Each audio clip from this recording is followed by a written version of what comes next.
जय हिंद। उम्मीद कर रहे होंगे आप सब बहुत अच्छे होंगे, स्वस्थ होंगे, मस्त होंगे। आप सब की तैयारी बहुत अच्छी चल रही होगी। तो आइए इसी तैयारी के क्रम में हम आज अध्ययन करने वाले हैं कर्नाटक युद्ध। मूलतः 3 कर्नाटक युद्ध हुए हैं। तो इसे क्यों कर्नाटक युद्ध कहा गया और कर्नाटक युद्ध का क्या कारण है, कर्नाटक युद्ध किस संधि के तहत समाप्त हुआ है, तो इन सारे तथ्यों पे हम आज बात करेंगे। ठीक है, तो आप इस वीडियो को अंत तक देखें। वीडियो अच्छा लगे तो प्लीज इसे लाइक करें, अपने साथियों के साथ साझा करें। तो आइए हम देखते हैं कर्नाटक युद्ध। तो देखिए मूलतः 3 कर्नाटक युद्ध हैं। तो इनके जो तीनों कर्नाटक युद्ध हुए हैं, तो तीनों कर्नाटक युद्ध के क्या समझते हैं कारण। तो कारण की अगर हम बात करें तो इसमें क्या हुआ था, तो दो जो युद्ध हुए उसमें विदेशियों के कारण हुआ था और एक जो युद्ध हुआ था वह भारतीयों के कारण हुआ। यानी कहे तो भारतीयों में जो हुआ था वो भारत के लिए, भारत में 2 राज्य हुए थे, एक कर्नाटक और एक कहे तो आपका था हैदराबाद। तो यहाँ पे जो उत्तराधिकार के लेकर के जो लड़ाई चला, इसी लड़ाई को कहा गया था कर्नाटक युद्ध, जो कि दूसरा कर्नाटक युद्ध। हालांकि यहाँ पे देखेंगे क्या, तो एक और है फ्रांस और एक और है ब्रिटेन। तो फ्रांस और ब्रिटेन जो ये उस उत्तराधिकार की लड़ाई के बीच में जो आकर के अपना वर्चस्ववादी दिखाने के लिए कि हम हैं सबसे ज्यादा शक्तिशाली, तो हम हैं सबसे शक्तिशाली, तो इन दोनों के जो वर्चस्ववादी जो लड़ाई चला था, इसी लड़ाई को कह दिया गया भारत में यहाँ पे मूलतः कर्नाटक युद्ध। तो देखिए प्रथम कर्नाटक युद्ध जो चला था वो 1746 से लेकर के 1748 तक। कारण की अगर हम बात करें तो ऑस्ट्रिया का उत्तराधिकार के लेकर के लड़ाई हुआ था, ये जो युद्ध हुआ था। अगर संधि की बात करें या समाप्ति की बात करें तो यह जो है प्रथम कर्नाटक युद्ध किस संधि के तहत समाप्त हुआ, तो आप देखेंगे क्या कि ये जो संधि हुआ था एक्सला सापेल या एला सापेल की संधि के तहत यह युद्ध समाप्त हुआ था। तो हम समझेंगे, इसे डिटेल्स में अध्ययन करेंगे। मूलतः आप इसे समझे।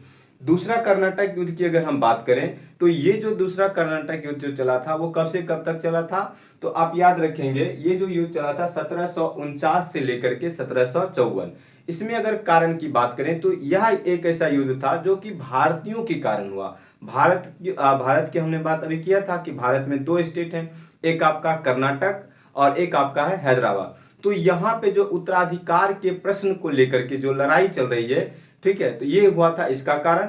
अगर हम बात करें यह किस संधि के तहत समाप्त हुआ, तो यह जो हुआ पांडुचेरी की संधि। कौन सी संधि के कारण हुआ था जी, अगर हम संधि की बात करें, ठीक है, तो यहाँ जो संधि हुआ था, ठीक, ये जो संधि किसके कारण हुआ था, तो पांडिचेरी की संधि। ठीक है, पांडिचेरी। तो पांडिचेरी की संधि के तहत यह युद्ध समाप्त हुआ था। तीसरा कर्नाटक युद्ध की अगर हम बात करें तो देखिए तीसरा जो कर्नाटक युद्ध चला था वो 1756 से लेकर के 1763। कई बार ऐसा है कि 56 की जगह ना 56 की जगह 58 किसी किसी पुस्तक में वर्णन कर दिया गया है। तो आप याद रखेंगे 1756 से लेकर के 1763 तक जो है वो तीसरा कर्नाटक युद्ध चला था। कारण की बात करेंगे तो यूरोप में सप्तवर्षीय युद्ध का कारण रहा। संधि की बात करें किस संधि के तहत समाप्त हुआ था, तो यह जो संधि हुआ था वह पेरिस की संधि के तहत। तो पेरिस की संधि के तहत कौन सा युद्ध समाप्त हुआ था, कर्नाटक का तीसरा युद्ध। और पूछेगा कर्नाटक का प्रथम युद्ध किस संधि के तहत समाप्त हुआ, एक्सला सापेल की संधि।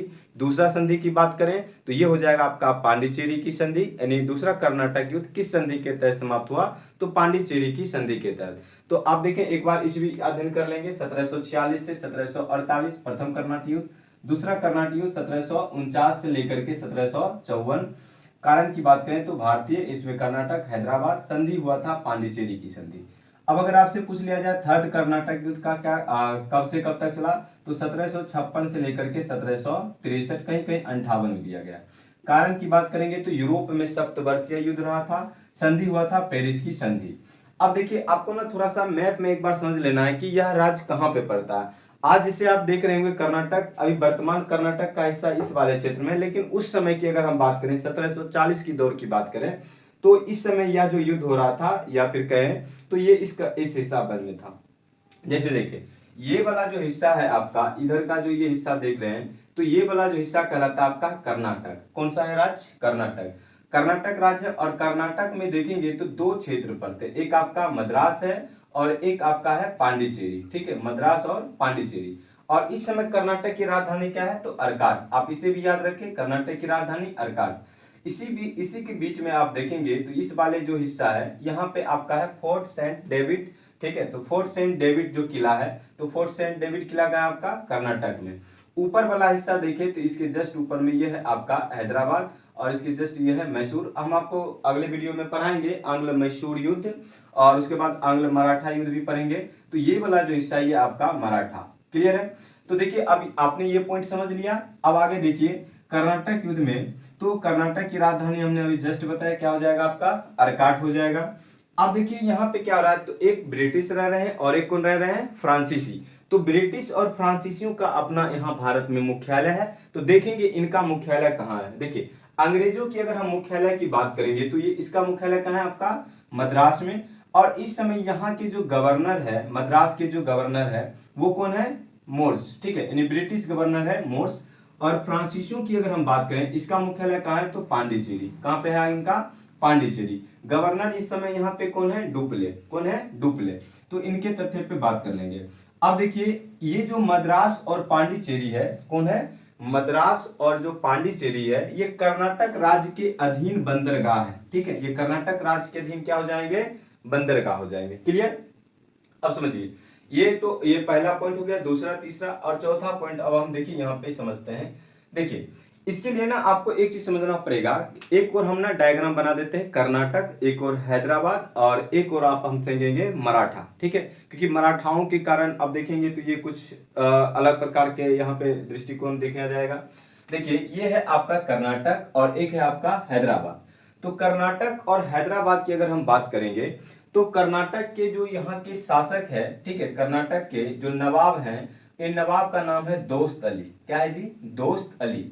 तो कर्नाटक देखेंगे तो ये कर्नाटक जो है वो हैदराबाद के अधीन है। कर्नाटक किसके अधीन है, हैदराबाद के अधीन है। ठीक है, तो कर्नाटक हैदराबाद के अधीन है। अब देखिए सवाल ये बनता है क्या कि हैदराबाद की जो स्वतंत्र हुआ था, या फिर कहे तो हैदराबाद की स्थापना किसने किया था।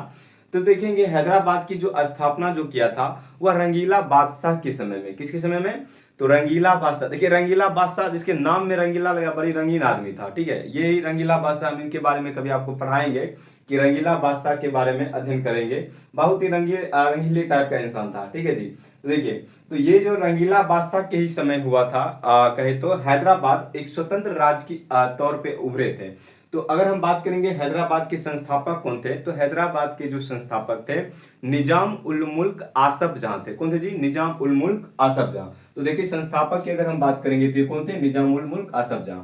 स्वतंत्र किसके समय में हुए थे, तो रंगीला बादशाह के समय में। आप याद रखेंगे कर्नाटक किसके अधीन है, हैदराबाद। अब कर्नाटक में क्या है कि कर्नाटक के जो शासक है वो है दोस्त अली। ठीक, अब कर्नाटक पे क्या होता है, मराठाओं के द्वारा आक्रमण किया जाता है, या फिर कहे तो इसके ऊपर युद्ध होगा कर्नाटक और मराठाओं के बीच। 1740 में क्या होता है कि मराठाओं का आक्रमण होता है। कहां पे, मराठाओं का आक्रमण होता है कर्नाटक पे। और कर्नाटक के जो शासक है उसका नाम है दोस्त अली। याद रखेंगे कर्नाटक के शासक कौन है, दोस्त अली। और दोस्त अली का एक पुत्र है, दोस्त अली का पुत्र है सफदर अली। याद रखेंगे दोस्त अली का पुत्र कौन है जी, सफदर अली। ठीक है, इनकी हत्या कर दिया जाता है, किसके द्वारा, मराठाओं के द्वारा। और दोस्त अली का दामाद, दोस्त अली का दामाद जिसका नाम है चंदा साहब। आगे आप देखेंगे कि जो दूसरा कर्नाटक युद्ध होगा उसमें चंदा साहब आएंगे। ठीक है, तो चंदा साहब, और जो चंदा साहब है इन्हें कैद कर लिया, कैद इसे कौन किया है, तो मराठाओं ने इसे कैद करके लेके चला गया। क्लियर है? इस बात की मान लेते हैं इसकी खबर पहुंचा है कहां पे, निजाम के पास। देखिए निजाम मतलब कहे तो ये जो है ना हैदराबाद के जो शासक थे उस शासक को ना निजाम कहा जाता था। ठीक है, जैसे कई बार जो लगाते हैं ना, बादशाह लगाते हैं, महाराजा लगाते हैं, राजा लगाते हैं। तो यहाँ के जो शासन प्रणाली या फिर जो शासक थे उन शासक को निजाम शाही कहा जाता था, या फिर कहे तो निजाम कहा जाता था। यहाँ के जो निजाम है, यहाँ के जो निजाम है, इस निजाम को जैसे ही सूचना मिला इन्होंने क्या किया, क्योंकि देखिए इसके अधीन है, तो कर्नाटक किसके अधीन है, हैदराबाद। तो कर्नाटक जो है वो हैदराबाद के अधीन है। तो हैदराबाद का यह नैतिक कर्तव्य बनता है कि हम जो है कर्नाटक की सुरक्षा करें हर दृष्टिकोण से। ठीक है, तो इसे सुरक्षा प्रदान करने के लिए इन्होंने क्या किया, हैदराबाद ने क्या किया, इसके ऊपर क्या किया, आक्रमण कर दिया। यानी कहीं तो मराठा जो यहाँ पे बैठे हुए थे अपने कुछ सैनिक को लेकर के, यहाँ पे मराठाओं को क्या किया, भगा दिया। अब मराठाओं को जब इन्होंने भगा दिया तो कब भगाए, तो याद रखेंगे 1743 में आक्रमण कर मराठाओं को यहां से बाहर कर दिया गया। उसके बाद आप देखेंगे क्या, तो दोस्त अली और सफदर अली ये तो रहे नहीं, तो दोस्त अली का ना माफी चाहेंगे, सफदर अली का ना पुत्र रहा, क्या रहा, सफदर अली का पुत्र और दोस्त अली का पोता कहें तो उसका नाम जो था सईद, क्या नाम था, सईद। तो सईद को क्या किया गया, नवाब बनाया गया। अब हालांकि सईद जो है वो नाबालिग है, सईद क्या है जी, जो है इसकी आयु यानी अल्प आयु है, तो जिस कारण इसे क्या किया गया, इसके लिए ना इसके संरक्षक बनाया गया अनवरुद्दीन। तो आगे आप देखेंगे अनवरुद्दीन के बारे में आप अध्ययन करने वाले हैं, तो ये अनवरुद्दीन रहेंगे, क्लियर। तो अनवरुद्दीन को बना दिया गया संरक्षण, ठीक है। अब नवाब कौन बन गए हैं, नवाब कौन बन गए जी, याद रखेंगे, शहीद। अब इस बात की खबर पुनः पहुंचता है मराठाओं के पास। मराठाओं को लगता है भाई जब हमने इस पे एकाधिकार किया तो फिर इसने आकर के हमला कर दिया। इस बार क्या करते हैं, मराठाएं अपने पूरी शक्ति के साथ पुनः आते हैं और कहां पे हमला करेंगे, तो कर्नाटक के ऊपर। कर्नाटक के नवाब कौन है, सईद। अब सईद है कैसे, तो सईद छोटे हैं, यानी कहे तो अल्प आयु है। इसके संरक्षक कौन है, अनवरुद्दीन। अब क्या करते हैं, जैसे ही मराठाओं जो है इसके ऊपर हमला करते हैं, किसके ऊपर, मराठाओं के ऊपर हमला करते हैं। अब यहाँ पे क्या करते हैं, सईद की हत्या कर देते हैं। किसकी हत्या करेंगे, सईद की। तो सईद की हत्या कर देंगे। अब सईद की जैसे ही हत्या करेंगे तो इस बात की जैसे ही सूचना मिलेगा पुनः निजाम को, तो ये पुनः आते हैं और उसके बाद आनन फानन में ये क्या करेंगे, अब तो शासक, फिर तो कर्नाटक का कोई तो शासक होना चाहिए। तो कर्नाटक के शासक होने के लिए अब शासक कोई बचा नहीं, क्योंकि दोस्त अली मारा गया है, दोस्त अली का पुत्र सफदर अली मारा गया है और सफदर अली का जो पुत्र है उसका नाम है सईद, ये भी बेचारा मारे गए, मतलब इनके पूरे खानदान मिटा दिए गए। अब बचे कौन है, तो ये इनके अंगरक्षक हैं, तो ठीक, तो संरक्षक के तौर पे अब इन्हें ही बना दिया जाएगा, क्या चीज, तो अनवरुद्दीन को ही बनाया जाएगा कर्नाटक के नवाब। तो देखिए इतनी सारी बातें आप देखेंगे अनवरुद्दीन के ही कारण हुआ है, ठीक है। अब समझिए इसी दौर में क्या हुआ है कि फ्रांसीसी गवर्नर है, क्या है, फ्रांसीसी गवर्नर है जिसका नाम है, आप याद रखेंगे, अलेक्जेंडर ड्यूमा। क्या नाम है, अलेक्जेंडर ड्यूमा। तो फ्रांसीसी गवर्नर जो है वो अलेक्जेंडर ड्यूमा, ये 1740 में क्या करते हैं, 1740 की अगर हम बात करेंगे तो उस समय क्या होता है, तो कर्नाटक के जो नवाब है दोस्त अली और यहाँ जो हैदराबाद के जो नवाब है इसका नाम क्या है आपका, तो निजाम उल मुल्क। तो ऐसा क्या हो रहा था कि देखिए जो भी विदेशी कंपनियां हुआ करती थी या जो भी विदेशी देश थे, तो उनकी कंपनी जब यहाँ आता था तो भारत में क्या करते, राजाओं से तो अपना हर चीज वो ले लेता था, जैसे कि व्यापारिक के लिए एकाधिकार प्राप्त कर लेना, अपना सैनिक रख लेना, ये सब चीज करते थे। लेकिन कभी भी कोई भारतीय राजाओं के साथ बैठ करके एक प्रकार से होता है ना जो पार्टी करना, वो पार्टी नहीं कर रहे थे, ठीक है।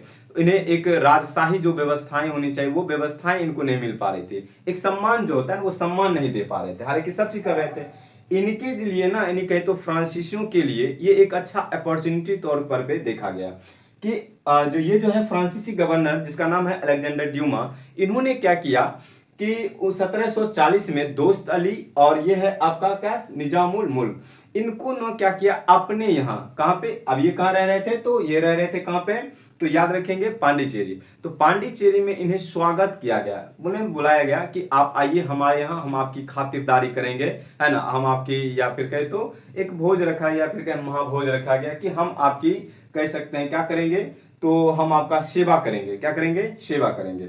तो एक महीना के लिए ना ये इनके यहाँ आए, ऐसा नहीं था जबरदस्ती नहीं आया, है ना, इनके मतलब कह सकते हैं इन्हें प्रेम से बुलाया गया कि आप हमारे यहाँ कुछ दिन रहिए और हम आपका मेहमान नवाजी करेंगे, ठीक है। तो मेहमान नवाजी के लिए चले गए दोनों, ठीक है। अब सीधी सी बात है कि अगर हम आपके लिए अच्छा करेंगे तो आप भी हमारे लिए अच्छा करेंगे, है कि नहीं, मतलब आप मेरे बारे में अच्छा सोचेंगे तो हम भी आपके बारे में अच्छा सोचेंगे, ऐसा तो है ही नहीं, ठीक है जी।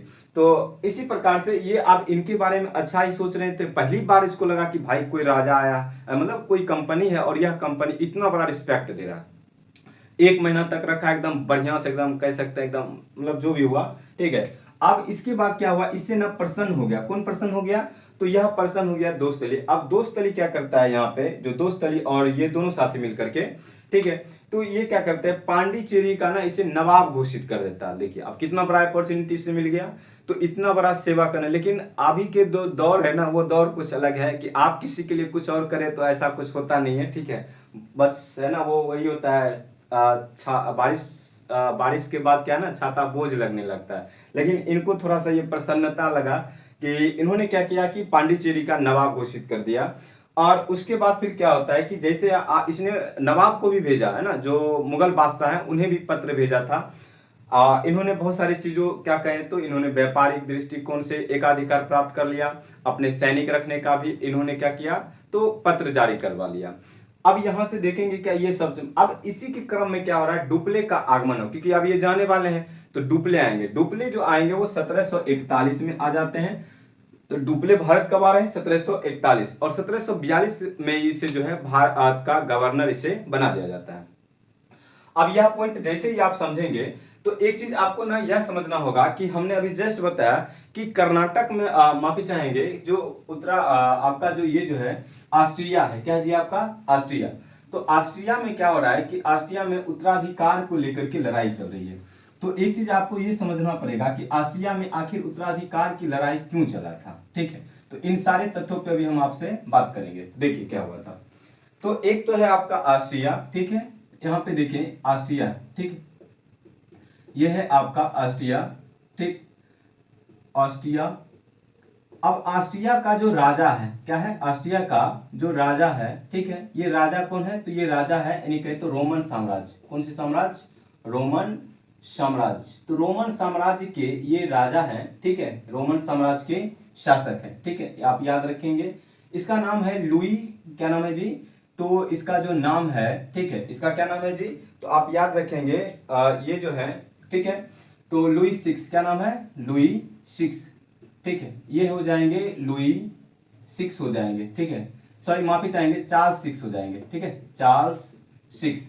तो चार्ल्स सिक्स यहाँ के राजा हैं।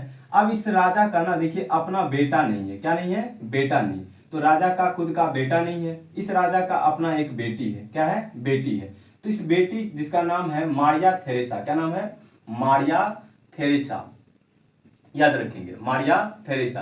तो मारिया थेरेसा को क्या किया जाता है, मारिया थेरेसा को ही महारानी घोषित कर दिया जाता है। अब होता है क्या है कि जो ऑस्ट्रिया के जो राजा हैं, ठीक है, रोमन अंपायर जिसे कहते हैं चार्ल्स सिक्स, ठीक है, चार्ल्स सिक्स, याद रखेंगे क्या नाम है, चार्ल्स सिक्स है। तो चार्ल्स सिक्स का हो जाता है मृत्यु, क्या होगा, चार्ल्स सिक्स का मृत्यु होगा। तो चार्ल्स सिक्स की मृत्यु के बाद ये क्या करते हैं, महल की मृत्यु होने वाले रहते हैं, इनको बेटा तो रहता नहीं है, तो अपनी बेटी को क्या बना देते हैं, तो महारानी घोषित कर देता है। अब इनके जो भाई हैं, है ना, या इनके जो भतीजे होंगे, तो इस बात से ना क्या हो रहे हैं कि इन्हें पचा नहीं पा रहे हैं कि कैसे बन सकती है, लड़की कैसे शासक बन सकती है, ठीक है। अब इसी के क्रम में क्या हुआ, तो इनके ही जो कह सकते हैं जो घर वाले थे, उन्होंने पड़ोसी राजाओं से क्या मांगा, सहायता मांगा। तो सहायता के क्रम में देखेंगे क्या कि यहाँ पे दो क्रम बनेंगे, एक इधर आ जाएंगे, अगर यहाँ देखेंगे, ठीक है, तो इस क्रम में आप देखेंगे तो यहाँ पे आ जाएंगे परसा, कौन आ जाएगा, परसा, ठीक है, परसा या जिसे कहा जाता है पर्सिया, ठीक है।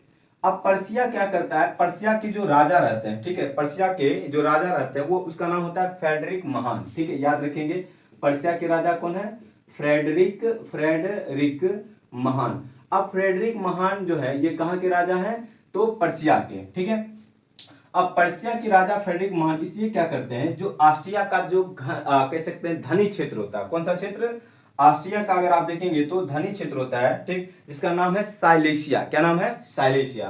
तो आप देखेंगे क्या होता है कि साइलेशिया पे, साइलेशिया, तो साइलेशिया पे ये क्या करते हैं, अधिक या कहे तो आक्रमण कर देता है, ठीक। अब जैसे ये आक्रमण करते हैं ना, तो ये क्या होते हैं, जो पर्सिया के जो दोस्त होते हैं, ठीक, पर्सिया के दोस्त ऑस्ट्रिया के दुश्मन, मतलब ऑस्ट्रिया के जो चहेता नहीं है, ऑस्ट्रिया को जो नहीं देखना चाह रहे हैं, ठीक है।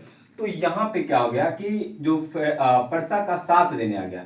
अब पर्सा का साथ कौन देने आ गया, तो फ्रांस, इसमें आप कौन कूद गया जी, फ्रांस, फ्रांस कूद गया, इसके साथ और कौन आ गया, स्पेन आ गया, तो याद रखेंगे। तो पर्सा की ओर से कौन साथ दे रहा है, फ्रांस, और कौन दे रहा है, स्पेन दे रहा है, ठीक है।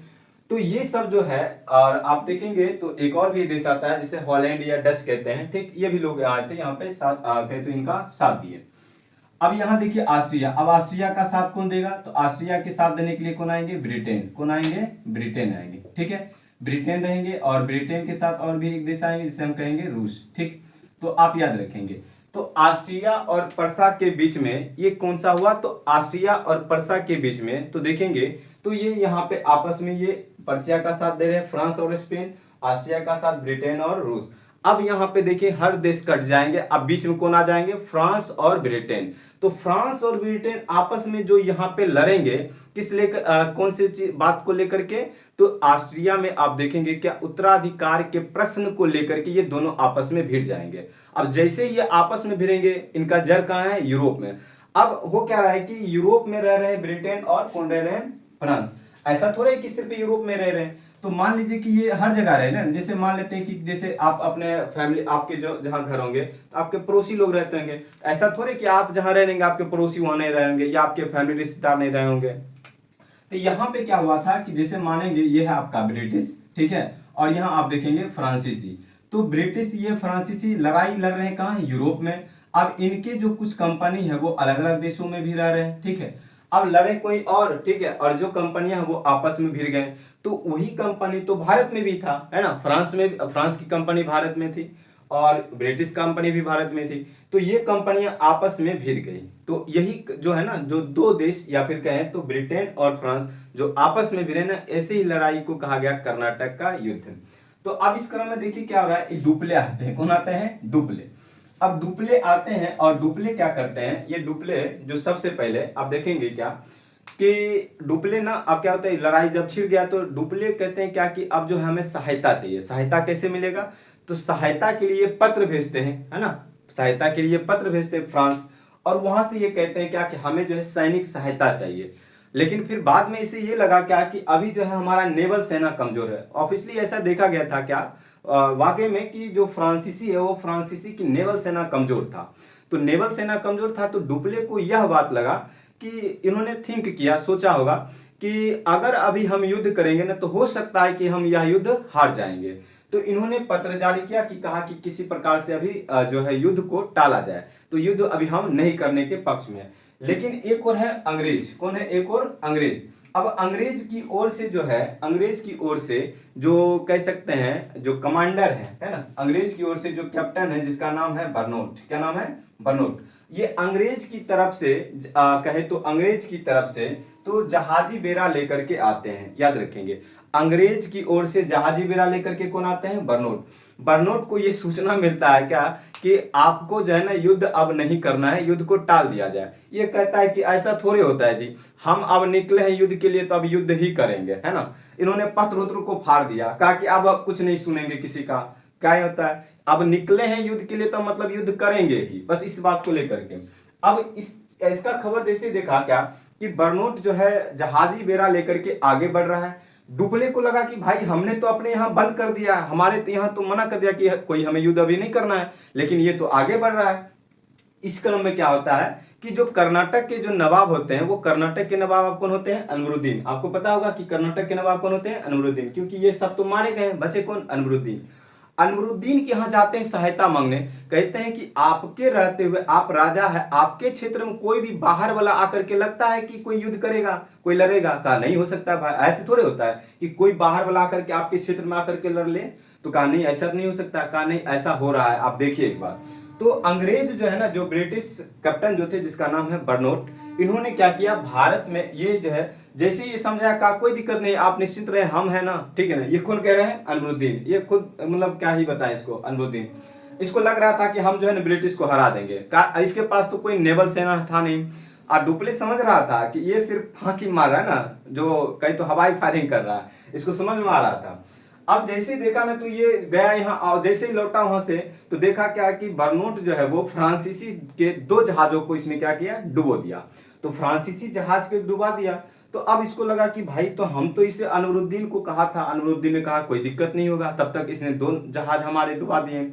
अब इसको लग गया अनवरुद्दीन से कुछ कार्य होने वाला नहीं है। तब इन्होंने क्या किया, डुप्ले जो है वो डुप्ले सहायता मांगता है, ठीक है।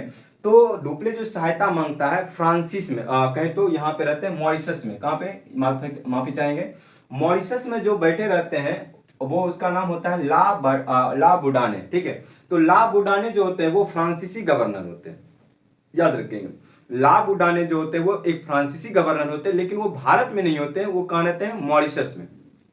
अब इनसे ये सहायता मांगते हैं। तो सहायता मांगते हैं तो कहते हैं कि हम तो मतलब जो राजा है उनको तो वो सिर्फ हवा ही दे रहे हैं कि मतलब कोई दिक्कत नहीं है, हम है यहाँ पे, आपको कुछ होने नहीं देंगे, है ना। मतलब वही है, फायरिंग कर रहे हैं, हवाई फायरिंग, होने वाला कुछ है नहीं, ठीक है। इनको लगा नहीं ऐसे में तो दिक्कत हो जाएगी, इन्होंने सहायता मांगा, इन्होंने आया मॉरिशस से जो है ये लाभ उठाने ये आया। लेकिन लाभ उठाने की बात अगर हमको, बड़ी दलिद्दर आदमी था, मतलब कह सकते हैं लालची टाइप का आदमी था। अब इसने क्या किया कि डुप्ले की सहायता के लिए तो आ तो गया, और इसने क्या किया, मद्रास को जीत लिया। किसको जीत लिया जी? मद्रास को। अब इसने क्या किया, मद्रास को तो जीत लिया। कौन जीता? तो ला बुडाने ने। अब बुलाया था ला बुडाने को किसने? तो बुलाया था डुप्ले ने। डुप्ले कहाँ के गवर्नर है? भारत के। और ला बुडाने कहाँ के हैं? ये मॉरिशस में है ना, मॉरिशस में फ्रांसीसी गवर्नर है।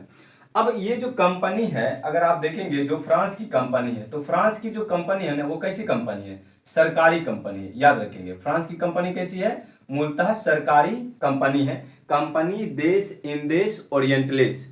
अब ये जो है मद्रास को जीता ना, तो उधर से मैसेज आ गया। कहां से? ब्रिटिश की ओर से। ब्रिटिश की ओर से मैसेज आया कि भाई एक चीज बताओ, तुम रहे हो वहां पे, घूमो अपना मॉरिशस में रहो, अपना मस्ती करो, कहां तुम आ गए हो भारत में? ये जो जो क्षेत्र जीते हो ना, हम इसके बदले तुम्हें कुछ मुआवजा दे देंगे, पैसा देंगे। तो इन्होंने क्या किया, ऑफर किया 4 लाख रुपया। कितना रुपया? 4 लाख रुपया का यह ऑफर ऑफर दिया, और कहा कि ये जो मद्रास का जो इलाका है वो आप हमें सौंप दें। कहा भाई ऐसे थोड़े होता है। कहा अरे कोई बात नहीं, हम पैसा तो दे रहे हैं। कहा एक चीज बताओ, आपको तो यहाँ रहना है नहीं, रह कौन रहा है? डुप्ले। डुप्ले की देख रहे कितनी प्रशंसा हो रही है। आप अगर यहाँ रहेंगे तो डुप्ले को इतनी बड़ी प्रशंसा हो रही है, तो ये भी फिर जीत का जो एक कहे तो अवार्ड किसे मिल जाएगा? डुप्ले को। तो ये बड़ा लालची टाइप का इंसान था ना, मतलब कहे तो आमतौर पे ना दलितर नहीं होता है उस टाइप का, हाँ, अपनी भाषा में। तो ये बड़ी लालची टाइप का इंसान था। अब ये क्या करते हैं, जो मद्रास को इन्होंने जीता था, उसी मद्रास को 4 लाख रुपया में क्या करता है? ब्रिटिश को दे देता है। ब्रिटिश कहता है 3 लाख रुपया जो है आप सरकार को दे दें, है ना, और 1 लाख रुपया अपना जेब में रख ले, जाइए मस्ती उस्ती करिए, एकदम पूरा एकदम घूमिए मॉरिशस में जाइए, ठीक है। अब डुप्ले कह रहा है कि भाई पगला गए हो क्या? ऐसा थोड़ी होता है कि आपने हमें जीता है ना, मान लीजिए हमने जीता है और आप इसे बेच रहे हैं। कहा कि भाई तुमने नहीं जीता, मैंने जीता, है ना। ये कौन कह रहा है? बुड्ढाने कह रहे हैं। तो ये चले जाते हैं। अब इस बात की ना खबर पुनः पहुंचता है किसके पास? अनवरुद्दीन के पास। अनवरुद्दीन के पास जाते हैं डुप्ले, और डुप्ले जाते हैं, कहते भाई आप राजा हैं, आपको कुछ पता भी है कि क्या हो रहा है आपके राज्य में? कहा क्या हो रहा है? अरे भाई, कहा कि हैदराबाद को माफी चाहेंगे, मद्रास को किसने जीता? मद्रास था ब्रिटिश के कब्जे में, हमने जीता, और पुनः जो है हमारे ही जो गवर्नर रहे, ठीक है ना, जो मॉरिशस के हमारे साथी गवर्नर रहे, उसने क्या किया, इसको जीता और 4 लाख रुपया में पुनः किसे दे दिया? ब्रिटिश को। तो वे कह रहे हैं क्या कि हम अब चाहते हैं कि इस क्षेत्र पे हम आक्रमण करें, या कहे तो लड़ेंगे, और इस लड़ करके क्या करेंगे, यहाँ पे हम आपको गिफ्ट करेंगे। तो ये कहते हैं कि लड़ेंगे, लेकिन दुर्भाग्य देखिए ऐसा था कि ये इस बात को कह रहे कौन? अनवरुद्दीन। अनवरुद्दीन कह रहे हैं कि भाई अभी तुमने जस्ट अभी बोला था कि यहाँ पे कोई भी बाहर के आदमी आकर के नहीं लड़ेंगे। तो इसको समझाया कि भाई देखो ऐसा है कि इस वाले क्षेत्र को, यानी कहे तो मद्रास को अगर हम जीतेंगे, तो मद्रास जीत करके हम किसको देंगे? तो मद्रास जीत करके हम आपको ही गिफ्ट करेंगे, ठीक है। तो अब डुप्ले का जो मूल उद्देश्य था, उद्देश्य यही था कि अब हमें मद्रास को विजय करना है। क्या करना है? मद्रास को विजय करना है। होता यही है कि ये अपने चारों तरफ से सेनाएं लगाते हैं, ठीक है, और जो सेनाएं संगठित कर लेते हैं। और उसके बाद क्या होता है कि जो ये जो होता है, जो लाभ उड़ाने होते हैं, वो जाते हैं, उसके बाद इस युद्ध को इस क्षेत्र को जीत लेते हैं। तो मद्रास विजय कर लेते हैं कब? 1776 में, ठीक है। यहां तक बात क्लियर हो गई। लेकिन अब देखिए हो क्या रहा है, मद्रास को तो इसने जीत लिया, लेकिन मद्रास को जैसे ही इसने जीता ना, तो जीतने के बाद इसने क्या कहा था कि इससे क्या कहा था? अनवरुद्दीन को कहा कि हम ये क्षेत्र जीतेंगे तो हम आपको गिफ्ट करेंगे, लेकिन ये गिफ्ट तो कर नहीं रहे। तो ये क्या किया ना, उसी क्षण क्या किए, जो फ्रांसीसी फ्लैग होता है या फ्रांसीसी झंडा है, वो यहाँ पे फहरा दिया। अनवरुद्दीन को कहा भाई तुमने तो कहा था यह क्षेत्र जीत करके आप हमें दोगे, हमें तो नहीं दिया। इस स्थिति में क्या होगा, अनवरुद्दीन ने क्या किया, अब आनन फानन में क्या करेंगे, एक लड़ाई युद्ध करेंगे, है ना, अपना सेना भेज देंगे कि चलो अब मारेंगे, अभी ये तो हम हमारे साथ तो छल कर लिया, इन्होंने कहा कि यह क्षेत्र हम आपको गिफ्ट करेंगे, लेकिन यहाँ पे तो ये अपना झंडा लगा दिया है। इसके लिए ना क्या होता है कि अडयार, या जिसे कहते हैं सेंट थोमे का युद्ध होता है, ठीक है। अडयार या सेंट थोमे की अगर युद्ध की अगर बात करें तो 1746 में हो जाता है। कब हो जा रहा है? 1746, ठीक है। कहीं कहीं 1748 का भी जिक्र किया गया है, लेकिन आप याद रखेंगे, ठीक है। तो अडयार या सेंट थोमे का जो युद्ध होता है, अब यहाँ पे 2 गुट बनेंगे। कितने गुट बनेंगे? अडयार या जिसे कहेंगे सेंट थोमे का युद्ध। तो यहाँ पे आप देखेंगे तो 2 गुट बनेंगे। एक और तो बनेंगे अनवरुद्दीन, यानी कर्नाटक की ओर से अनवरुद्दीन रहेंगे और एक और फ्रांस रहेंगे, ठीक है। अब अनवरुद्दीन जो क्या करेंगे, तो अनवरुद्दीन के जो पुत्र होते हैं उसका जो अड़ियाल के युद्ध का जो नेतृत्व करेगा वो अनवरुद्दीन का पुत्र होता है, जिसका नाम होता है महफूज खां। क्या नाम होता है? महफूज खां। और इधर देखेंगे फ्रांसीसियों की ओर से जो रहेंगे वो कमांडर कौन बनेंगे, तो पैराडाइस। कौन बनेंगे? पैराडाइस। तो आप देखेंगे क्या कि अब जो अनवरुद्दीन ना ये क्या होते हैं, यह युद्ध हार जाते हैं। और यह युद्ध जैसे ही हारते हैं तो युद्ध हार गए, अब जीता कौन, तो जीत गया कौन जी, डुप्ले जीत गए। तो डुप्ले जीत गए तो डुप्ले की और प्रशंसा हो गई, डुप्ले को लगा कि, और एक तो भारतीयों के मध्य ना एक ये भी खौफ चला गया कि डुप्ले जो डुप्ले हैं या फिर कहीं यूरोपीय जो हैं उनके पास एक कहे तो आधुनिक हथियार है जो कि हमारे पास नहीं है। और ये रियलिटी भी था कि देखिए भारतीयों के पास ऐसा कोई भी कहे तो विशेष आधुनिक हथियार नहीं था, ठीक है, नेवल सेना नहीं था, जिस कारण ये भी समस्याएं हो रही थी। तो डुप्ले को ना एक चीज ये लगा क्या कि जब हम भारतीय सैनिकों, देखिए इसने ब्रिटिश को भी हरा दिया, भारतीय को भी हरा दिया और इसका मनोबल बढ़ गया, उसका खूब प्रशंसा होने लग गया। और इसी के क्रम में क्या होता है, इसी के क्रम में ये क्या करता है कि इसके बाद ना क्या करता है, एक और किला पे ना क्या करता है, आक्रमण कर देता है। तो ये जो किला है ना, फोर्ट सेंट डेविड किला, कौन सी किला है, फोर्ट सेंट डेविड किला पर यह आक्रमण करता है, लेकिन यह असफल हो जाता है। क्या हो जाता है? असफल हो जाता है। और जब ये असफल होते हैं तो इसके बाद क्या होता है, पुनः संधि होती है। क्या होती है? इसके बाद आप देखेंगे तो आपस में ये क्या करेंगे, संधि कर लेंगे, ठीक है। अब यही संधि जो इसे हम कहेंगे एक्सला सापेल की संधि। कौन सी संधि कहेंगे? एक्सला सापेल की संधि। तो आप याद रखेंगे कि जो एक्सला सापेल की संधि है, ठीक है, आप याद रखेंगे संधि। अगर पूछेगा फर्स्ट कर्नाट युद्ध, क्या कहेंगे? फर्स्ट कर्नाट युद्ध, ठीक है, जो फर्स्ट कर्नाटक युद्ध जो हुआ था, आपसे पूछेगा किस संधि के तहत समाप्त हुआ था। तो संधि की अगर आप याद रखेंगे तो अभी जस्ट हमने बताया एक्सला सापेल, ठीक है, एक्सला एक्सला एक्सला एक्सला सापेल, ठीक है, एक्सला सापेल, ठीक है। तो एक्सला सापेल की संधि हुआ है, ठीक है। इस संधि किसके किसके बीच हुआ है, तो आप याद रखेंगे ये संधि किसके बीच हुआ है, फ्रांस, किसके बीच, फ्रांस और किसके बीच हुआ है, तो ब्रिटेन के बीच हुआ है, ठीक है, या फिर कहे तो अंग्रेज, ठीक है, ब्रिटेन यानी कि अंग्रेज के मध्य हुआ है, याद रखेंगे। अब फ्रांस ने क्या किया कि फ्रांस को अब इस संधि के तहत क्या हुआ, फ्रांस में को क्या हुआ कि अमेरिका का जो क्षेत्र था, अमेरिका में कुछ इसका क्षेत्र था, ठीक है, तो अमेरिका में जो इसका कुछ क्षेत्र था, तो याद रखेंगे जिसका नाम था लुई बर्ग, ठीक है, क्या नाम था, लुई बर्ग। तो अमेरिका का जो लुई बर्ग था वो किसे मिल गया, लुई बर्ग वो किसे मिल गया, फ्रांस को। अब ब्रिटेन को क्या था, तो ब्रिटेन को जो था भारत में, क्या रखेंगे, भारत में। अब भारत में ब्रिटेन का जो हिस्सा था वो था इनका हैदराबाद, क्या था, यानी कहे तो मद्रास, माफी चाहेंगे मद्रास, क्योंकि मद्रास पे तो एकाधिकार कर लिया था, ठीक है। अब ये युद्ध जैसे ही हार जाते हैं या फिर असफल होते हैं, अब यहां से क्या होगा, फ्रांसीसियों ने एक बहुत ही बड़ा बवंडर गलती करते हैं, गलती मतलब ऐसा है कि उसे है ना मति फिर जाता है। अब ये इसी के बाद क्या होता है, डुप्ले की जगह ना, डुप्ले को क्या करते हैं, अब यहाँ से भारत से ना अपने यहाँ बुला लेते हैं, नहीं कहते तो ब्रिटेन बुला माफी चाहेंगे फ्रांस बुला लेते हैं, और इसके जगह गधा को भेज देता है जी, गधा दहल मतलब गधा है, उसका नाम होता है गोडेहू। तो आपसे पूछेगा कि ये जो है, ठीक है, प्रथम कर्नाट युद्ध हुआ था, ठीक, उसमें ब्रिटिश या देखे तो फ्रांसीसी गवर्नर कौन है थे, डुप्ले। डुप्ले को बुला लिया जाता है और डुप्ले की जगह किसे बुलाया जाता है, तो गोडेहू को, ठीक है। तो देखिए इसके बाद जो है ना प्रथम आपने देख लिया होगा, दूसरा भी देख लिया, तीसरा भी देख लिया, लेकिन दूसरा और तीसरे के लिए हम यह देखेंगे, डिटेल्स में अध्ययन करेंगे। तो यह पार्ट 1 है, अगले हम वीडियो पढ़ेंगे पार्ट 2 में, जिसमें हम अध्ययन करेंगे कर्नाटक का दूसरा युद्ध और कर्नाटक का तीसरा युद्ध। हम बहुत ही कहे तो डिटेल्स में अध्ययन करने वाले इसी के क्रम में, ठीक है। तो उम्मीद कर रहे होंगे आपको यह वीडियो बहुत अच्छा लगेगा, ठीक है, वीडियो को अंत तक देखें, ठीक है, और मिलते हैं आपसे इसी प्रकार के नए वीडियो के साथ। तब तक आप मुस्कुराते रहें, पढ़ते रहें। जय हिंद।